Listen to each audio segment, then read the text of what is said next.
परिषद नानासाहेब जावळे पाटील वतीची केवळ मराठा आरक्षणच नाही, मुस्लिम समाजाला सुद्धा आरक्षण मिळालं पाहिजे, धनगर समाजाला आरक्षण मिळालं पाहिजे, मराठा समाजाला आरक्षण मिळालं पाहिजे।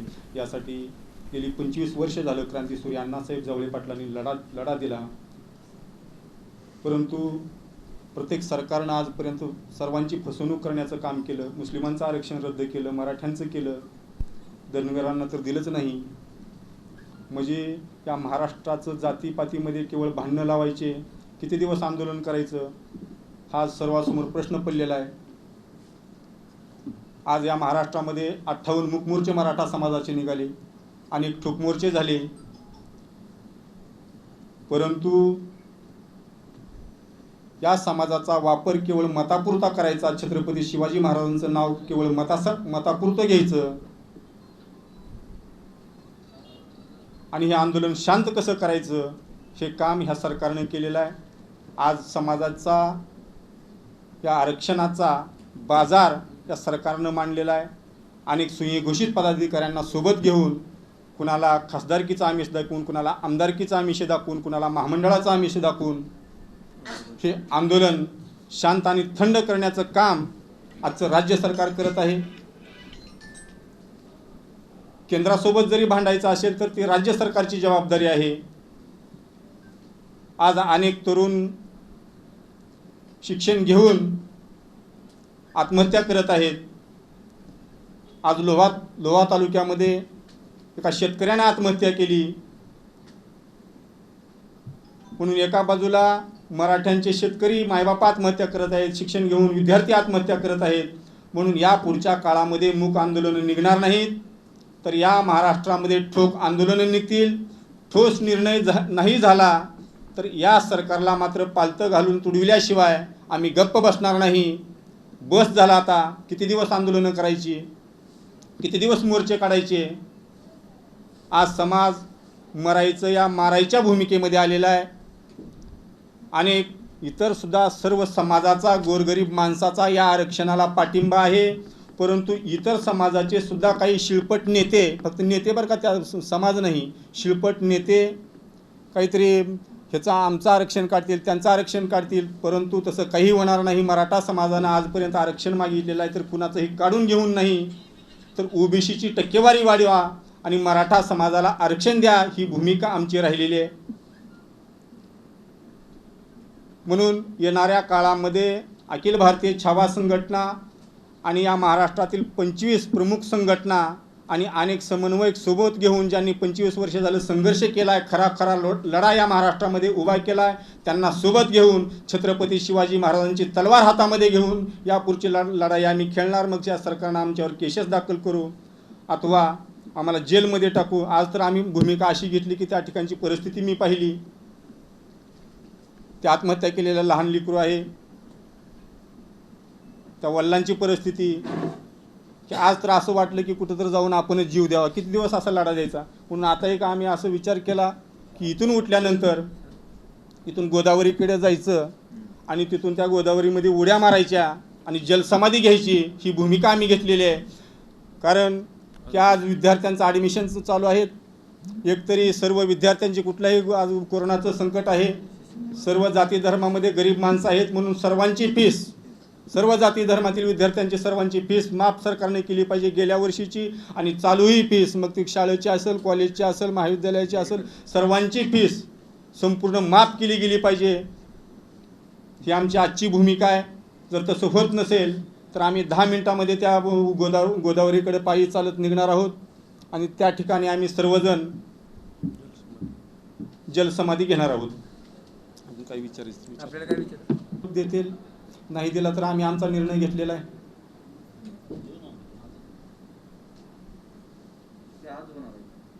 आज आता लगेच 10 मिनिटांमध्ये आम्ही निघणार आहोत। सर्व आमदारांचा पाठिंबा असताना आज अधिवेशन चालू आहे, त्या ठिकाणी निर्णय मुख्यमंत्री घेऊ शकतात, म्हणून हे या प्रश्नावर लक्ष वेधण्यासाठी हे आंदोलन आम्ही आज करणार आहोत।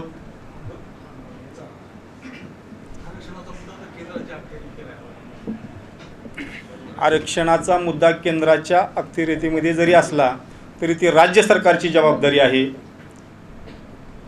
त्यांनी केंद्रावर प्रेशर आणायचा का राष्ट्रपतीला भेटायचं का काय करायचं हे राज्य सरकारने केलं पाहिजे का समाजानं जायचं केंद्रासोबत ही भांडायला. एका कित्येक वेळा आजपर्यंत घटना दुरुस्ती झालेली आहे. अजून एकदा मराठा आरक्षणासाठी घटना दुरुस्ती करा.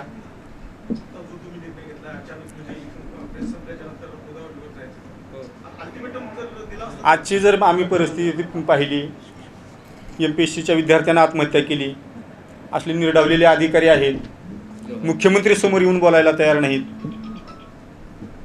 आरक्षणापेक्षा सारथी महत्त्वाची असं म्हणणारे काही लोक आहेत, परंतु आम्हाला आमच्या हक्काचं आरक्षण पाहिजे. त्यासाठी पर्यायी व्यवस्था सरकार काय करणार हे सरकारनं मुख्यमंत्र्यांनी स्पष्ट केलं पाहिजे, ही आमची भूमिका आहे.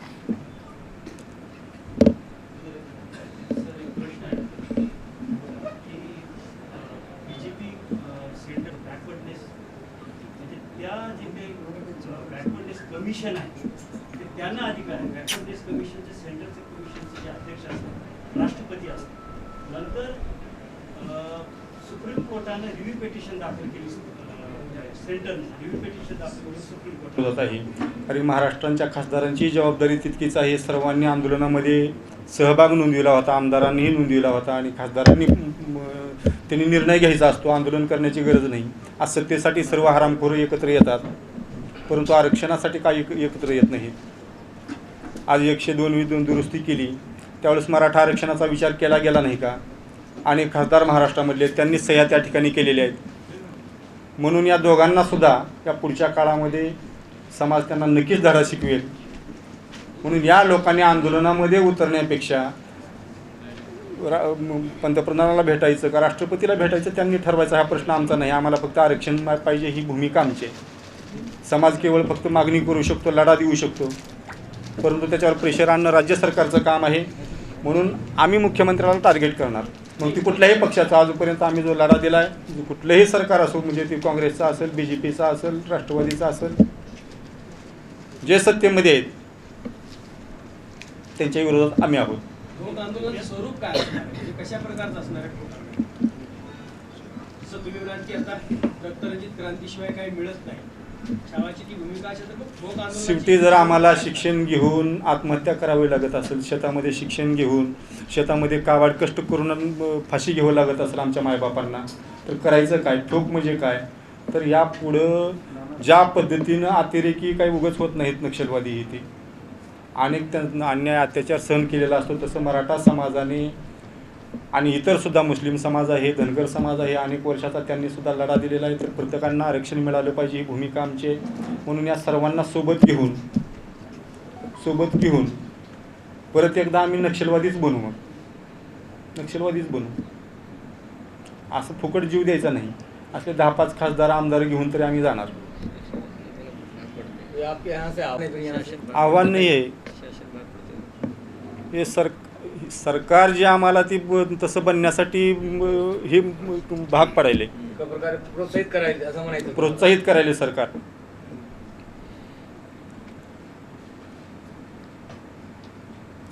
आज काय परिस्थिती आहे की मुंबईमध्ये बसून निर्णय घ्यायचा. आज अनेक लोकांचे मुख्यमंत्र्यांच्या बायकांचेही वाढदिवससुद्धा हजार लोकांमध्ये होतात. राज ठाकरेचं कुत्रं मेलं तर त्याची दिवसभर बातमी चलते, परंतु आपल्या या ठिकाणी लोह्याला मेलं, कुठे त्याची बातमी कुठं आहे? त्याच्यावर कुठला एखादा आमदार खासदार एकतरी हरामखोर तिथं जाऊन भेटला का? कुठला अधिकारी त्या ठिकाणी जाऊन भेटला का? त्या अधिकाऱ्यावर काही कारवाई केली गेली का? त्याची चौकशी काही केली का? पण सर्वसामान्य माणसांनी काय जगायचं का मरायचं या महाराष्ट्रामध्ये, ज्यांनी हा महाराष्ट्र उभा केला, मग ह्या अवलादींसाठी उभा केला का? केवळ जातीपातीमध्ये निवडणुकीमध्ये भांडणं लावायचे आणि निवडणुका झाल्या की आणि सर्व पक्ष एकत्र येऊन आपली सत्ता स्थापन करायची आणि प्रत्येक समाजाची अशीच मारत राहायची, हे धोरण यांनी अवलंबलेलं आहे. समाजाचे आंदोलनं दाबण्याचा प्रयत्न करायचा, समाजामधलेच काही सुयोग्य लोक जवळ करायचे आणि आंदोलन दडपून टाकायचे. आज कोपर्डीच्या घटनेला किती वर्ष झाले, तर त्यांना फाशी झाली का?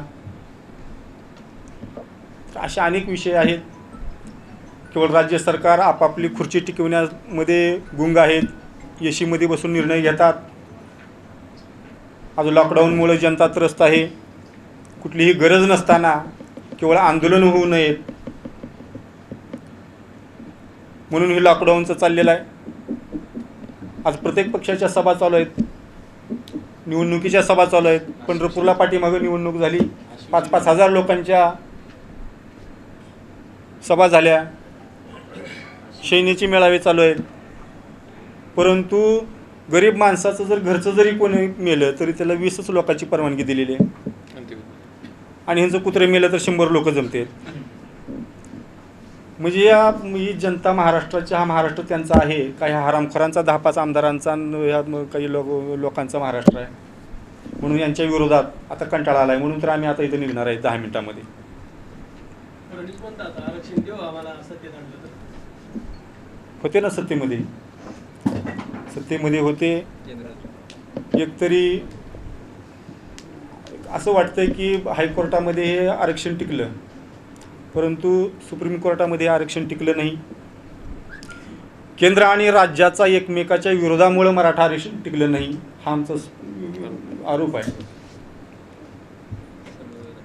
सत्ता, प्रत्येकाला केवळ सत्ता पाहिजे. समाज जगला काय, मेला काय, इथला शेतकरी मेला काय, कुणालाही काही देणं घेणं नाही. म्हणून हे राजकीय लोक कुठल्याही समाजाचे, कुठल्याही जातीचे होऊ शकत नाहीत. राजकारण हीच त्यांची जात आहे, हीच त्यांची पैदास आहे. केवळ सत्ता, सत्तेतून पैसा, पैशातून सत्ता. परंतु आज गोरगरीब जनतेकडे कुणीही पाहायला बघायला तयार नाही. यापुढची छावाची काय भूमिका राहील मराठा आरक्षणासंदर्भात? नाही, आमचा आता दौरा निघालेला आहे. आज आम्ही पहिलं आंदोलन या ठिकाणी करणार आहोत. बघू यापुढं आम्ही जर काय पुढचं काय होतं, आम्ही आज जर वाचलो तर पुढचं बघू काय करायचं ते. राजकीय पुढाऱ्यांना गावबंदी केलेला म्हणजे जास्त इफेक्टिव्ह आहे. गावाच्या शिवीच्या बाहेरच येऊ द्यायचं नाही. म्हणजे प्रत्येक गावाला जर हा निर्णय घेतला प्रश्न विचारायला की सांगायला, सजेशन करायला द्या आम्हाला, बरोबर आहे त्यांचं.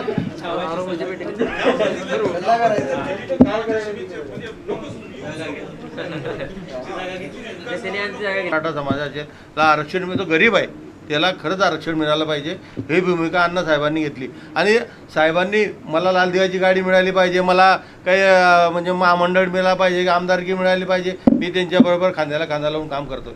परंतु त्यांनी स्वतःच्या घरावर तुळशीपत्र ठेवून या समाजाला, सर्व जाती धर्मांना, म्हणजे जे गरीब आहे त्यांना आरक्षण मिळालं पाहिजे, ही साहेबांची भूमिका आहे. काही आमदारकी उपसमितीचे अध्यक्ष अशोकराव चव्हाण होते, परंतु या शिळपट माणसानं समाजाच्या आरक्षणासाठी काहीही प्रयत्न केले नाहीत.